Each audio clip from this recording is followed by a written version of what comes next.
Hey, what's up, rock stars? It's Rox coming to you today with the review for Real Housewives of Atlanta, Season 13, Episode 4. So last week we skipped an episode, which, like Ashley mentioned, was a little bit alarming because why are we skipping episodes at the beginning of the season? That usually means that there's some issue with the storylines and they're trying to, trying to tweak them a little bit. And that's never a good sign for the beginning of the season. So I'm a little concerned about this season, especially with what happened on this episode, but we'll talk about it, you guys. Yeah, I am. I'll talk about it when I get to it, okay? But anyway, I'm still in Savannah, actually about to leave, but decided that I would do this video before I get on the road. Mr. already gone to work, and I was like, I am going to, savor the last few minutes in this hotel room before I got to get back to reality. It's been such a nice trip. We love it here, you guys. Savannah is like, I get a little piece of the water, and it just makes me feel like it just relaxes me. So I love it here. But anyway, about to get back to Atlanta. I was about to say LA. About to get back to Atlanta, but we're going to get this video done first, okay? So let's get to it, shall we? So the show opens with yet another painful yoga scene. I don't know why we do these on these shows. It's clear that these girls don't do yoga. I'm not saying that they don't work out, even though nobody's really been working out since it's been pandemic, Everybody has their coronavirus bodies. So I don't know why we have to sit through these yoga scenes because it is always clear that nobody does this. I mean, probably the most flexible of Cynthia, Mal, and Kenya was Kenya. She was able to kind of bend over and do all of the things. When Cynthia got down there, I mean, she couldn't even keep her legs straight. She couldn't even get her. I was like, you look like me. Quit trying to fake the funk and act like you do yoga and all of this. Everybody wants to have this Zen moment, whatever. So like I said, it's the three of them at yoga, trying to get a handle on, I guess, their bodies and, their inner peace. They get a little break, and it's all about Cynthia and this wedding. I was like, I hope we're not going to have, it looks like they may have put an end to it in this episode, but I really, truly hope that Cynthia's not going to be harping on, her wedding and her being able to have it in this certain place and having it on a certain day and everything. Is very childish, okay? Because why is it so hard for her to see when usually Cynthia's pretty, she's pretty clear, realistic about things. I'm just like, why are you going through all of this? So it feels like it's trumped up for the show because it makes the most sense. Now, I do believe that Cynthia wants to have a big show, like Kenya said, and because she was semi-humiliated about what happened with Peter. Now, she wasn't when it was happening, or maybe she was, but she got over it. But now she's determined to make this splash on this show. You guys heard when they broke the fourth wall, it was just like, yeah, even if she wasn't on this show, she would want to get married to #chill. But the whole thing is he's asked you plenty of times and everything comes with a but. Okay, but you have to have it at that golf course. But it has to be on that date. But. And the bottom line is, do you want to marry the man or not? So Kenya was making complete sense when she was telling her that she was being silly and that she was not listening to what #chill was saying. He wants to get married regardless. Okay, so that's when she rounds it around after she done went off on Kenya and told her to shut up and support her. I was like, oh, listen to you. She probably called Kenya and apologized after that. She don't like to go against her girl Kenya. But, she said that she would marry him on the sidewalk. I said, the sidewalk of the golf course that you want to make sure that that is at. Cynthia, girl, you're going to have to grow up. Okay, this is ridiculous. And even though I believe it's for the show, if this was real life, you could potentially miss out on what you say is a good man because you're so worried about where this damn wedding is going to be. So, I was just like, Whatever, child. Kenya tells us that she wants to make it clear that she is supportive of Cynthia, you know, considering she almost ruined her engagement and all of that. So, you know, she really wants her to know that she's supportive of this whole thing. Now, later on, you guys, this phone is so heavy. I got a new iPhone, and it is much heavier to hold than the other one. So it's probably shaking a little bit. Let me see if I can move my hands around, because, child, my arm is getting tired. I don't want my finger to be in the camera. Let's try it this way. Okay, maybe that's better. So later on, Kenya and Candy go to lunch together. They're both trying to lose weight and whatever. We always got to get that clear. But you know what? We're going to enjoy this food today. You know, Candy was like, give me the hot wings and the fries. And, Kenya orders her drink, some screaming orgasm or something, and her food. And then they get to talking. So Kenya tells her how she had met with Cynthia and Mal at yoga the other day, and how Cynthia was having all these issues with the wedding date, you know, and the pandemic. And she's making it seem like if she can't get married on 10/10/20, then she's not going to marry #chill. And Candy was just like, what? You know, everything with Candy is just like, what? She crazy. But Candy says, like we all know, you know, last time she got married, she was in the midst of brokenness. So now that she got a little change, she wants to make sure she has something nice and do it with little stress. Okay, I mean, that's fine. I understand that. I just wish Cynthia would realize that maybe things might not work out in her favor. Maybe she needs to just have a plan B just in case. If 10/10 is the date, then that's the date, right? Kenya says that she feels bad about messing up her proposal. Okay, so now she wants to give her a surprise engagement party, even though we've been engaged for quite some time now. But okay, whatever. She wants to give her this party. And she's got a perfect idea. You know what? Let's tell the girls that Candy is the one that's giving the surprise engagement party. And Candy was just like, why you want to tell them that it's my party? Are you thinking that some of these girls won't come to your party? Like Candy said, we already know that half of the girls already ain't gonna be fucking with Kenya. Okay, so that is the reason why Kenya wants Candy to say it, even though Kenya says, you know, she gets along with everybody. Who doesn't she get along with? Well, do we really have to say, is everybody coming? Yes, everybody is coming. Marlo, yeah, Marlo gets along with Cynthia, even though Kenya's, you know, Marlo's not Kenya's cup of tea. What about Porsha? She says, yeah, she gets along with Cynthia as well. And of course, speaking of Cynthia, Kenya says that she feels like Porsha was not protesting, you know, in the right way. She was out there, she wasn't wearing a mask, and I was getting annoyed, because reality shows is reality shows, and reality and real life is reality and real life. And I don't want us to be trying to trivialize something as serious as Breonna Taylor and what is going on with that movement with some bullshit between Porsha and Kenya. Okay, when they said that they were going to try to focus, you know, when Bravo said that they were going to try to focus the show on Porsha's, you know, activism, I was a little concerned, because I was just like, these two things don't need to mix. You know, it doesn't even need to be pulled in. The fact that I've seen Kenya on social media with Tamika Mallory and Porsha, and just really going back and forth, it is such a blemish. I don't even care about who's saying what about what. The thing is, it's Breonna Taylor's movement. Don't disrespect it, you know? So I already was getting annoyed with this conversation, and I was just like, I'm not, you know, if we're going to start harping on this kind of thing in the show, like week after week, I'm just going to skip it. I'm just going to skip it. I'm not going to give it much attention, you guys. So I'm just warning you right now. So anyway, Candy tells her, okay, so who do we have? We got Marlo. We got Porsha. Who else? Kenya says she has Toya. You know, she's all giggly about Toya. She said that Toya tried to come by the house and take advantage of her. And Candy was just like, I don't know what's going on with this whole bi-curious thing she's got. But I don't know. I think that Kenya just it's something new right now. She has to have something exciting on the show. Why not have fun with the new girl, especially the new girl who is quite shady, maybe shadier than even Kenya is.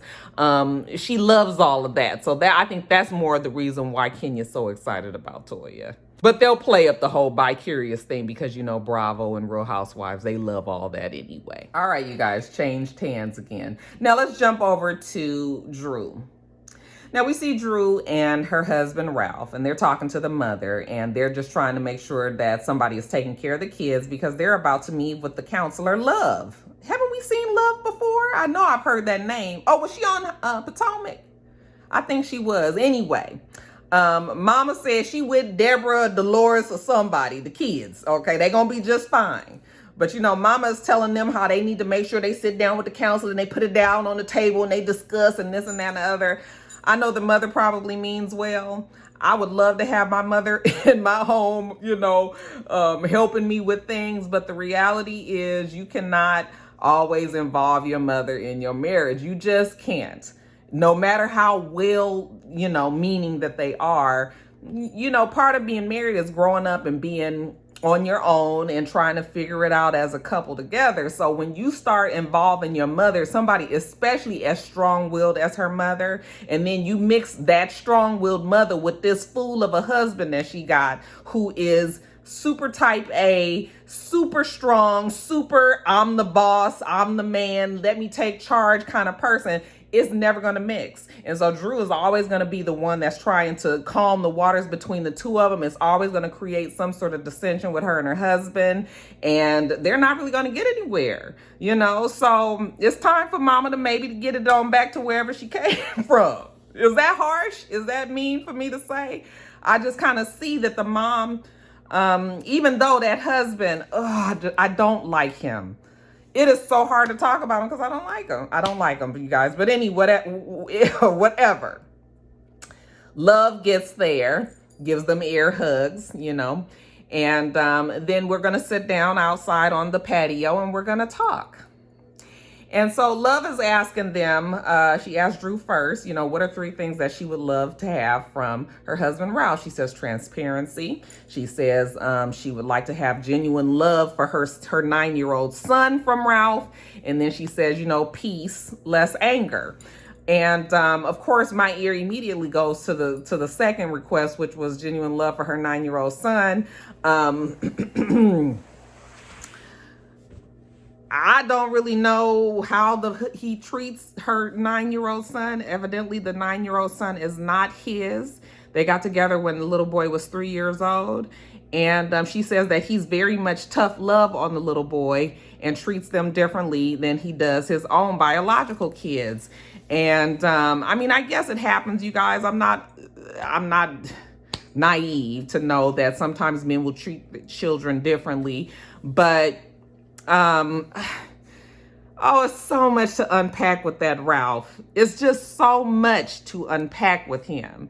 The nigga has mommy issues. When he starts telling the counselor about what happened with him and his mom and how he had to be the man of the house because the father had left. And he kind of made it seem like it was the mother's fault. Of course, we don't know what happened with the relationship with his mother and his father, but he was like, I had to take the role of the man of the house. And I guess the mom was relying on him too much. And he was like, well, if you don't appreciate what I do, then I'm gonna go move with my father. And he moved with his father. And I guess he wanted some apology from the mother and she gave it to him. But when I'm listening to it, it's just sort of like he had some sort of chip on his shoulder about the fact that he had to be there with no father and made it seem like it was the mom's fault, and that's why he treats Drew really the way that he does, because he has problems with the woman of the house, and the fact that he still hasn't resolved his shit with the mom. Yeah, I'm just like, so, of course, he can't open himself up emotionally to his child when he can't even open himself up emotionally to his wife. She's doing all of this to try to meet him halfway, and it's not happening, obviously, because I'm sorry, you guys. I don't like Ralph. I don't even think that this is for the show. I mean, some of it may be put on for the show, but I also believe that this is truly who he is. This is the kind of person that he is. This is the man that she's married, you know, and she's known all along that he's been an asshole. You know, she probably was hoping that the assholeness would tone down a little bit on the show. But if anything, is ramped up now because, you know, he's got to prove that, you know, whatever. When the counselor asked him what he needed from her, he said sex and, what was the other thing? Sex and respect, you know. And I'm just need you to go a little deeper than that. You know, he says that I guess these are the only things that would make him happy is that if Drew bowed to his feet and respected him as man of the house, and if he fucked her 3 times a week with no complaint, then he's gonna be fine, okay? That is not what keeps a relationship together. And the fact that he thinks that is probably why they're having some problems, you know? Now, of course, I understand that he might just be being facetious, not really taking this whole thing seriously, because when Drew gets to crying, I think she was getting emotional, and he was kind of laughing, and he was like, you look like you're gonna cry, and she was like, no, I'm fine, you know, don't touch me like that, you're not even being serious. And I was just like, yeah, no, I just don't like him at all. I don't know how they made it 6 years, y'all, but I bet you that 7th year gonna be tough. Later on, we find out that Ralph's father, the one that he moved with, he said that they say that the father had a heart attack, I guess, unexpectedly. He wasn't sick, and he ended up dying. So now they're on their way to wherever the father is to, you know, go to the funeral, be there for the family and everything. So now Drew and Ralph has put their issues on the back burner so that, you know, they can go there and take care of whatever business that they need to take care of with the family, you know. And it seemed like Ralph was trying to be more emotional than he really can be. I don't even know if the man has it in him. You know, she was like, if you feel like you want to cry, then cry. This man is not about to cry, especially not on TV, okay? But, yeah, I don't like him. And I don't know. I don't really know what else to say. How do you guys feel about Ralph and Drew's relationship? You guys, we see Lauren. She's calling around to the girls because she wants to invite them to a surprise party that she's having for Porsha on Friday. At first, when she said Friday, I thought this was going to be the same day that Kenya and, you know, was having her surprise engagement party for for Cynthia. But turns out, no, it's not the same Friday. Because at first I was about to be like, oh my God, are you guys really about to be fighting over a date? But no, it's this coming Friday. She wants to surprise her for all the work that she's been doing with the Breonna Taylor thing. I'm just sitting there listening to it, and I was just like, okay, I'm not going to say anything. So first she called Cynthia and asked Cynthia if she's coming, you know, if she would come. And Cynthia said definitely so. You know, she knows that Kenya would like to come. Is Kenya going to be invited? They'll ride together. And Lauren was like, I didn't extend the invitation to her. Well, Cynthia goes, well, can I bring her as a +1?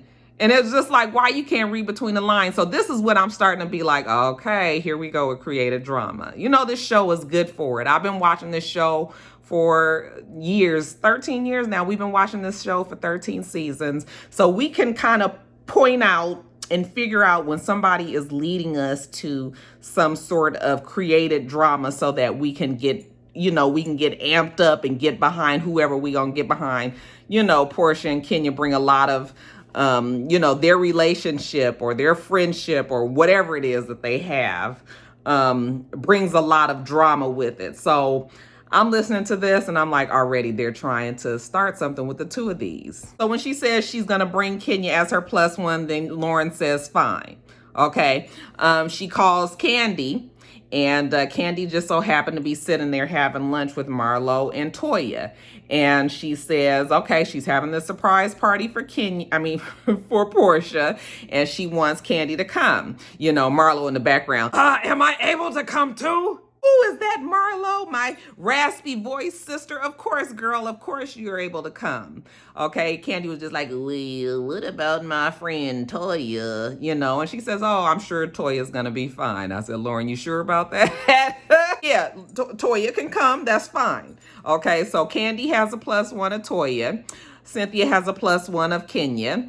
All of the shadiness will be there. And now you know that the direction of this party is going to change a little bit. So Cynthia calls Kenya.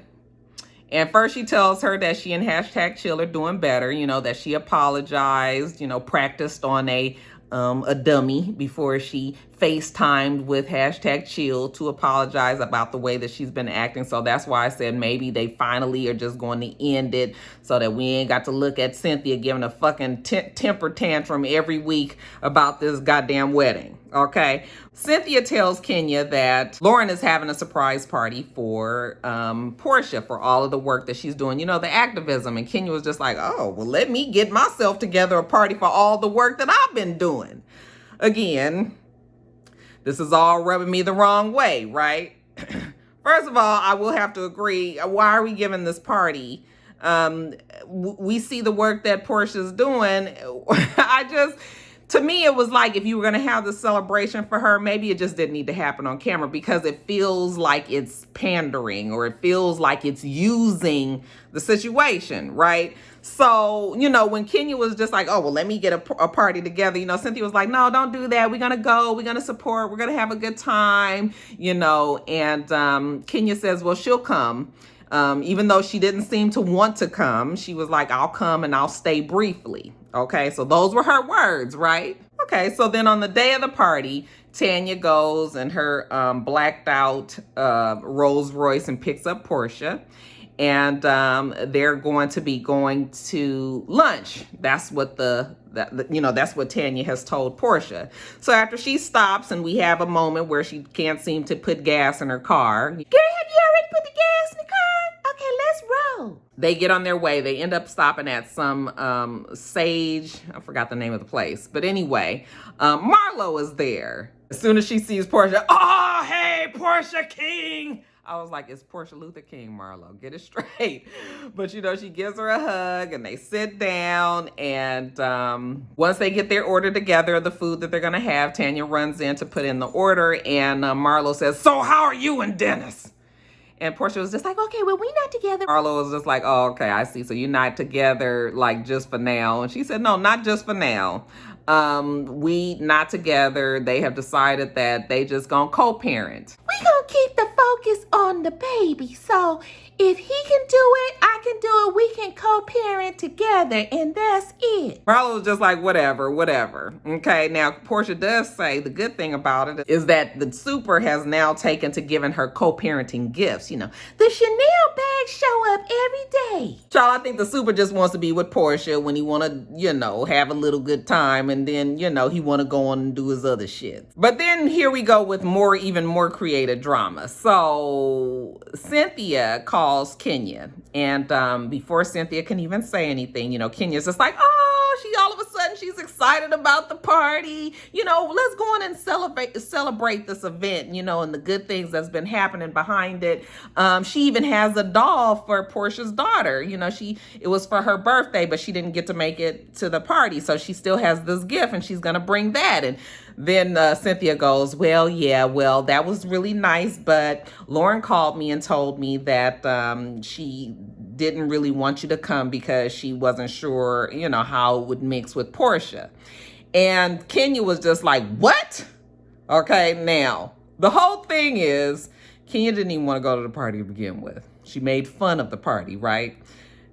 Cynthia asked Lauren, could she invite Kenya? Usually when people haven't been invited and they're part of the circle, then that there's some reason why.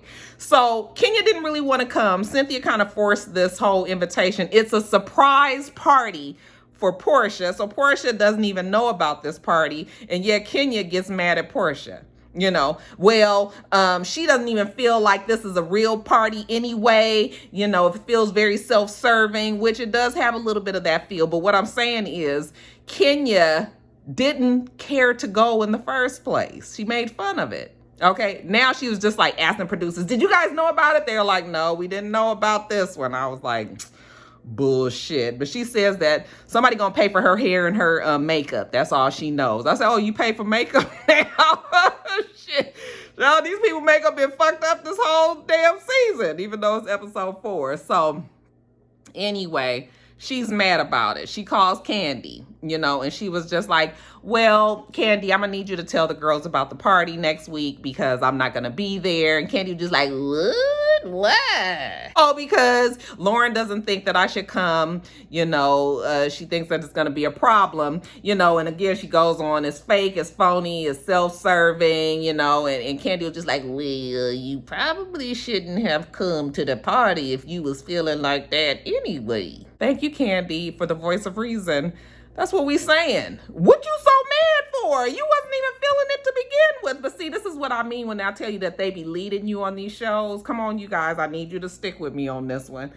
We have been watching these shows long enough to know when it's some bullshit. When you guys are trying to create the drama and make the viewer get mad about what's going on. It is not even that serious. All Kenya had to say was, I didn't want to go to that bullshit anyway. Fine. Okay, wasted a few dollars on hair and makeup, but yeah, that's all right. Okay, instead she got to be so upset about it, and girl, there's way more things in life to be upset and serious about. You got way more other shit going on with your family and your husband and your child and custody and marital support, all of that. Don't let this shit go, with Porsha and you being mad that you couldn't go to the party. Don't even let that even be a factor, okay?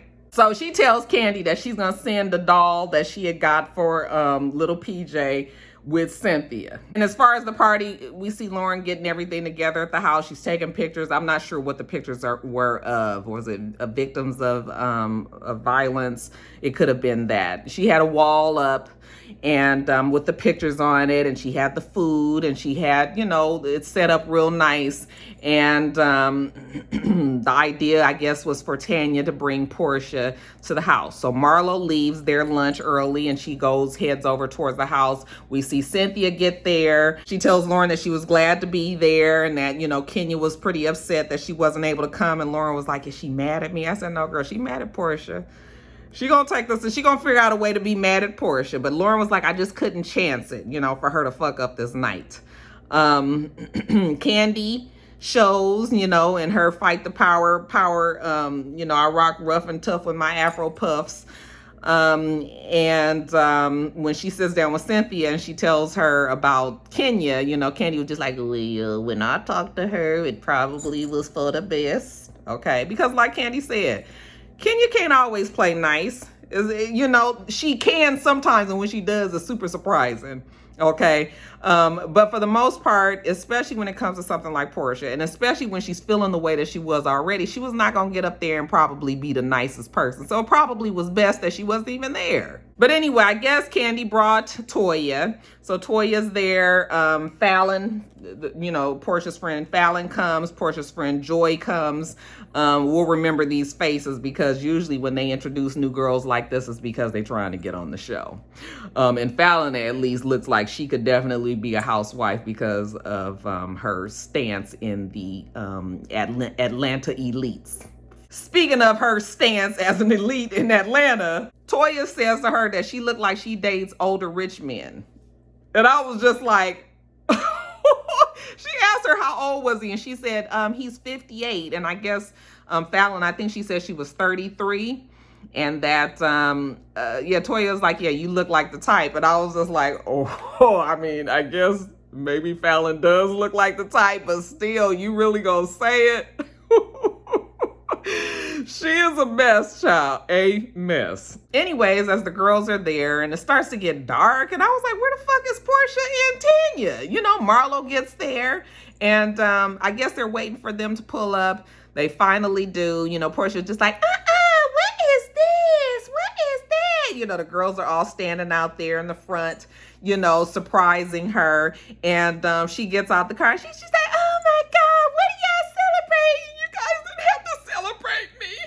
She said that she just does the work because she does it from her heart. And I do believe that Porsha has, she has it in her that she wants to do something for this movement. So I'm not going to be smirchified. Shout out to Don King. I'm not going to try to make her what she does look bad. But I don't like that they doing this on the show. I don't like the fact that Kenya was like, why is she getting arrested on camera? Well, she's a celebrity. Okay, Tamika Mallory said one of the reasons why they actually asked Porsha to do this was because she's a celebrity and they knew that she would bring more attention to the movement, you know? And even if Kenya was out there doing that, it would be focused on her. All right. The thing is, I don't like when people try to make other people, the work that they do, look bad. Now, if you're not doing it, then you really can't talk down on somebody else. You know, I'm not out there trying to, protest and riot in that kind of way, or just protest in that kind of way. So I'm not going to look down on somebody else who's doing it, because obviously I ain't took the time in my life to go and do that. Okay. So shout out to the person that wants to sacrifice and do that. So that's why I'm just like, I don't like all of that, you know? Yeah, I wish that this party was just off camera, because it makes it seem like she's doing it for kudos. But I'm just going to hope that that's not why Porsha is doing it. And I really don't think she is. You know, Candy was just like, your grandfather is going to be so proud of you. Okay, because her grandfather was a well-known activist here in Atlanta as well. But, Porsha, once she gets changed and she comes back down, she's talking to the girls and she does her little, Porsha Luther King speech talking about what everybody can do, how it feels hopeless and it feels like a helpless situation. But you know what? Wipe your tears. You get up the next day and you do the work that needs to be done in whatever way that it needs to be done. I'm not saying that it needs to be a certain type of thing. Protesting might not be for you. Maybe you can do it in another way. You can give your money, or you can talk about it with your family, or you can, whatever you can do. So much respect to Porsha for that. Again, I hope that they're not going to hamper, go on and on about this on the show. Like, I really wish that they would just separate Breonna Taylor now from the show, but it's going to be hard because Porsha is part of that. But I didn't like all of that. But as far as the party was concerned, it seemed like it was nice enough. It seemed like Porsha appreciated it enough. And I got the message why it was happening. Both Candy and Cynthia say that they are very proud of Porsha. And at least for Candy, I'm glad she's come this far. And now she and Porsha have been able to work things out. Can't say that much for Porsha and Kenya, though. I guess that is a relationship that is super contentious. All right, you guys. So that is it. I know you guys are sick of this camera moving around, but I was holding it in my hand. I didn't feel like going out to the car to do it. So yeah. Anyway, you guys, I'm about to hit the road. Actually, I'm gonna get this edited and up to you guys, and then I'm gonna hit the road. Okay. Make sure that you guys rate, comment, and subscribe to the channel. I'm itsrox. The channel is itsrox. Everything else I do will be in the bottom bar. All right. So I hope that you have a wonderful, wonderful rest of your day. And I plan on doing the same. Till next time, rock stars. Bye.